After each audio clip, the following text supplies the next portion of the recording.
इस वक्त देखिए मेरे साथ स्क्रीन पर आप देख रहे होंगे मुन्ना लोहरा जी हैं। वही मुन्ना लोहरा जी जिनका शक्ल जो है, जिनकी फेस जो है मुख्यमंत्री हेमंत सोरेन से मिलती है। आज फॉलो अप के न्यूज़ रूम पहुँचे हुए हैं। इनसे बातचीत करेंगे और जानेंगे कि आज जब से वो मुख्यमंत्री हेमंत सोरेन से मिलकर आए हैं तब से इनके जीवन में क्या बदलाव आए हैं या कुछ बदलाव आए भी या नहीं है। ये सारी चीज़ें हम इनसे जानेंगे और बात करके समझेंगे। मुन्ना लोहरा जी, फॉलो अप के दफ्तर में बहुत स्वागत है।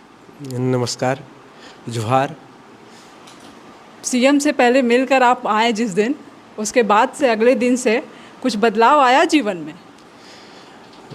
जीवन में बदलाव तो आया ही। हाँ। फिर अपनी दृष्टिकोण भी लोगों के प्रति एक अलग रूपरेखा अपने आप में दिखने लगा मुझे।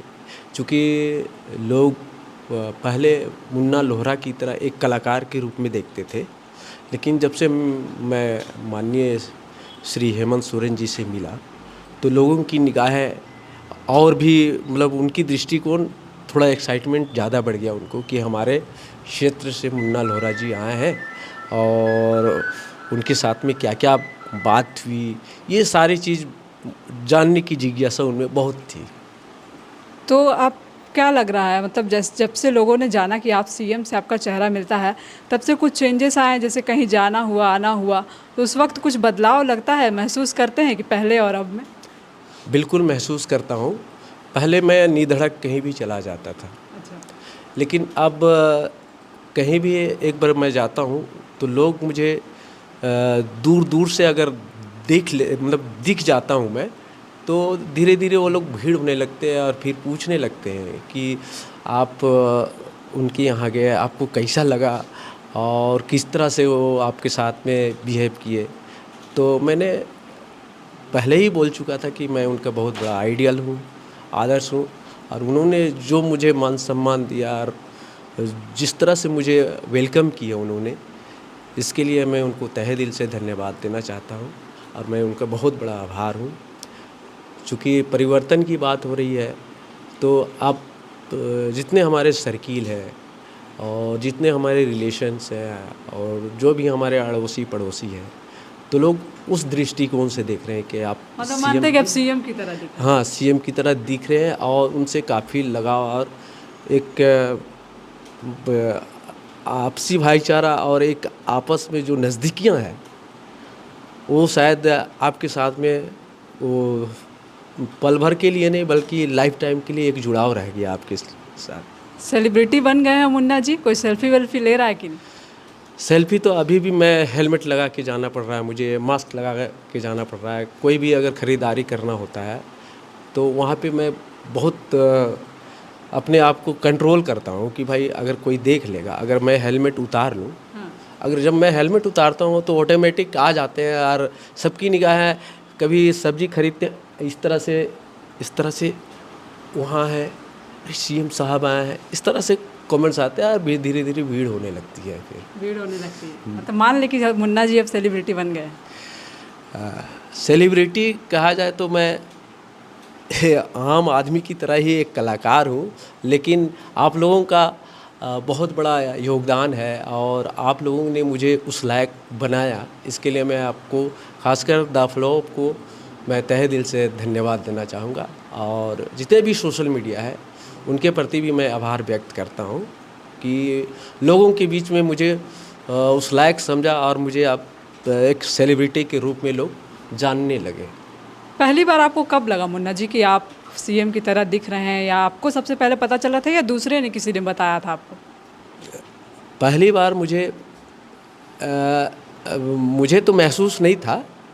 ये दाढ़ी एक्चुअली हमारे सीएम साहब जब जेल में गए थे उससे पहले से मेरी दाढ़ी थी, लेकिन अच्छा, आपकी दाढ़ी पहले से थी? जी हाँ, ये दाढ़ी मेरी पहले से थी, लेकिन बाद में जब वो जेल से लौटे उसके बाद एक लोगों में सुगबुगाहट होने लगी कि भाई आजकल तुम सीएम जी से दिख रहे हो मुन्ना, तो हो सकता है।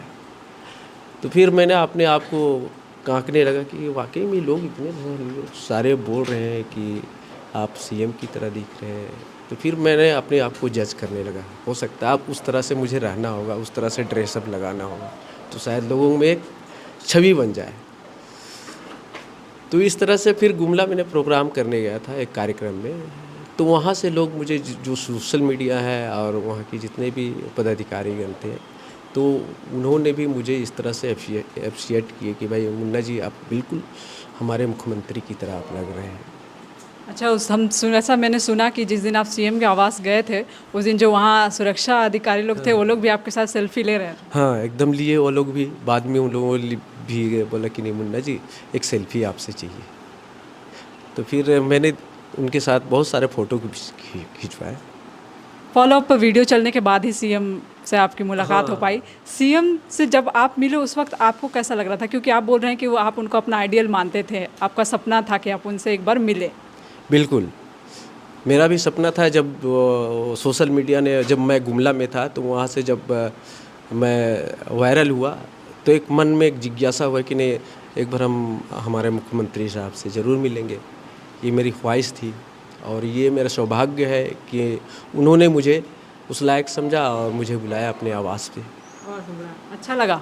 बहुत अच्छा लगा और हम चाहते हैं कि उनका कोई भी कार्यक्रम हो तो वो हमें ना छोड़े, बल्कि हम उनका साथ दें निस्वार्थ भाव से, ताकि आने वाला जो भी चुनाव हो या तो फिर जो भी सरकार बने, मैं चाहता हूँ कि जेएमएम सरकार फिर से आए और लोगों को उम्मीद भी है कि इस बार जेएमएम सरकार आ रही है। आइए हमारे साथ न्यूज़ रूम में आप थोड़ा सा घूमिए। हमारे जितने पत्रकार साथी हैं सभी आपसे कुछ ना कुछ सवाल पूछना चाहते हैं। हमारे साथ हमारे एडिटर हैं आदि मुन्ना जी बिल्कुल सीएम की तरह दिखते हैं। आपने इनको पहली बार देखा था तो कैसा लगा था, या क्या पूछना चाहते हैं आप?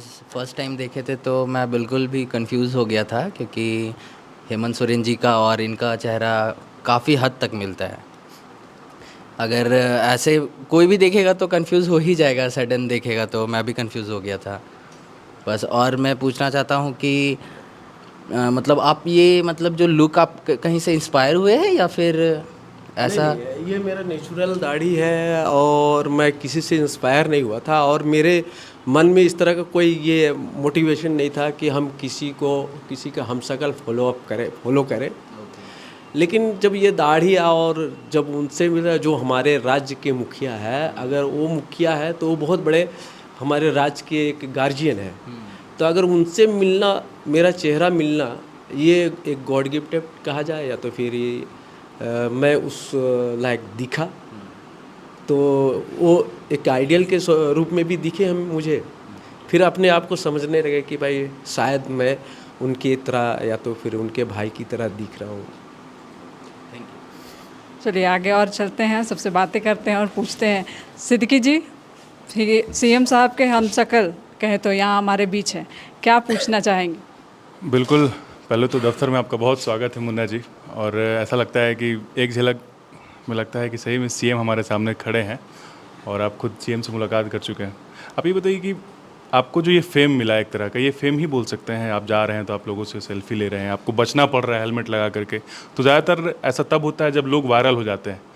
आप चूँकि ये सोशल मीडिया का दौर है, तो आप अपने आप को किस तरीके से इस्तेमाल करना चाह रहे हैं, अपने आप को किस तरीके से रिप्रेजेंट करना अब यहाँ से चाह रहे हैं अपनी ज़िंदगी को? अब मैं ये नहीं कि पहले एक आम आदमी की तरह और अभी भी आम कलाकार की रूप में ही हूँ, लेकिन जिस तरह से सोशल मीडिया वाले लोग मुझे इस तरह से वायरल किए और एक सेलिब्रिटी के रूप में लोग मुझे पहचानने लगे, तो अब ऐसा नहीं कि अगर दोस्त लोग बुला रहे हैं तो मैं उनको इग्नोर कर दूँ।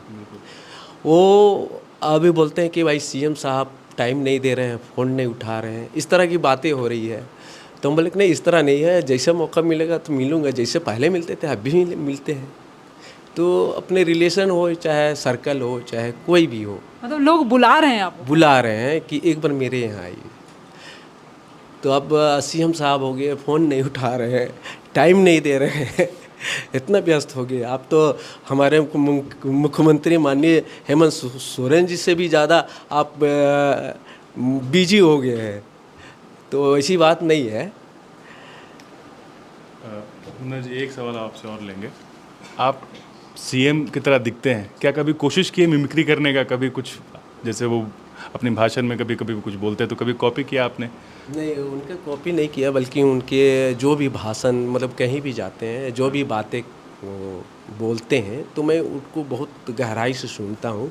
उनका जो बोलने का स्टाइल और बहुत सहजता से कुछ बोलते जो हैं, आप एक सेंटेंस यूज़ करना चाहें उनके अंदर। ठहराव के साथ बोलते हैं। जब उनके साथ मैं सामने में बैठा था तो उन्होंने अपना एक्सपीरियंस मुझसे शेयर किए कि मुन्ना जी, जब मैं मंडी हाउस में था और जो बंगाली मार्केट वहाँ पे जब मैं बैठ के आप ही की तरह लोग दाढ़ी उड़ी रखते थे, झोला टांगे हुए, चप्पल पहनते थे, बहुत क्रिएटिव एक आर्टिस्ट लगते थे। इस तरह से उन्होंने अपनी बात रखे मुझे उनका जो बात करने का जो सहजता है, शैली है, मुझे अच्छा लगा। आइए हमारे बीच साथ और लोग हैं, उनसे भी बात करते हैं और पूछ लेते हैं कि सबके मन में क्या सवाल चल रहे हैं मुन्ना जी को लेकर, क्योंकि मुन्ना जी का जो चेहरा है वो सीएम से मिलता है, इसलिए लोग बहुत जल्दी अचंभित हो जाते हैं इनको देख के। नैन्सी जी हैं हमारे साथ। नैन्सी, क्या सवाल है आपका?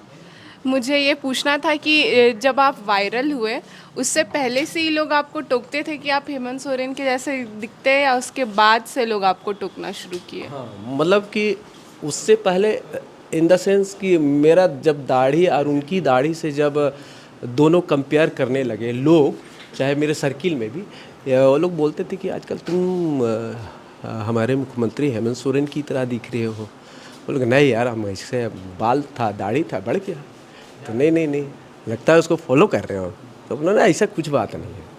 तो फिर बाद में अपने आप में ही मुझे अजीब सा लगने लगा कि सही में हम ऐसा दिखते हैं।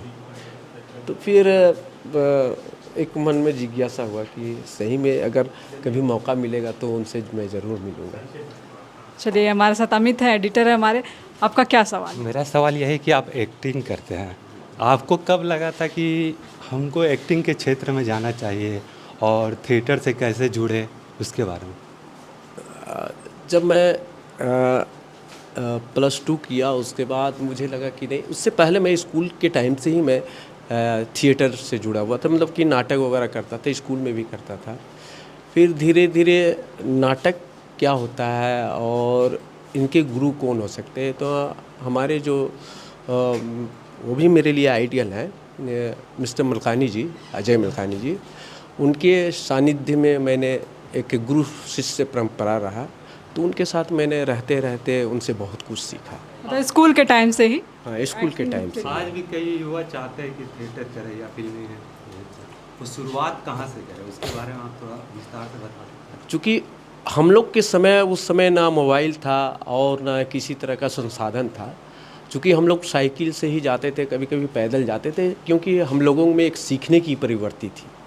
लेकिन आजकल के जो एडवांस टेक्नोलॉजी और तमाम जितना युवा हैं, थिएटर तो करना चाहते हैं, एक्टिंग लाइन में भी आना चाहते हैं, लेकिन ये लोग 1-2 नाटक करने के बाद ये लोग सोचते हैं कि मैं तुरंत मुंबई की ओर रुख करूं।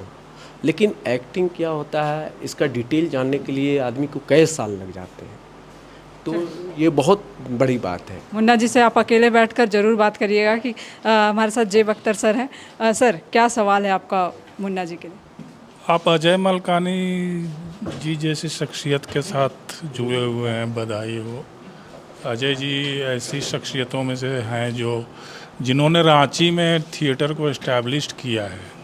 कई लोग हैं, लेकिन he is one of them, है ना। तो लेकिन थिएटर की हालत तो रांची में अच्छी नहीं है, स्टेट में अच्छी नहीं है। तो थिएटर जो कि आपकी पहचान, आपके अस्तित्व, आपके रोज़गार से जुड़ी हुई चीज़ है ना, आपके सब कुछ है वो एक तरह से, क्योंकि हम लोगों की जानकारी में आप और कुछ नहीं करते हैं अर्निंग के लिए।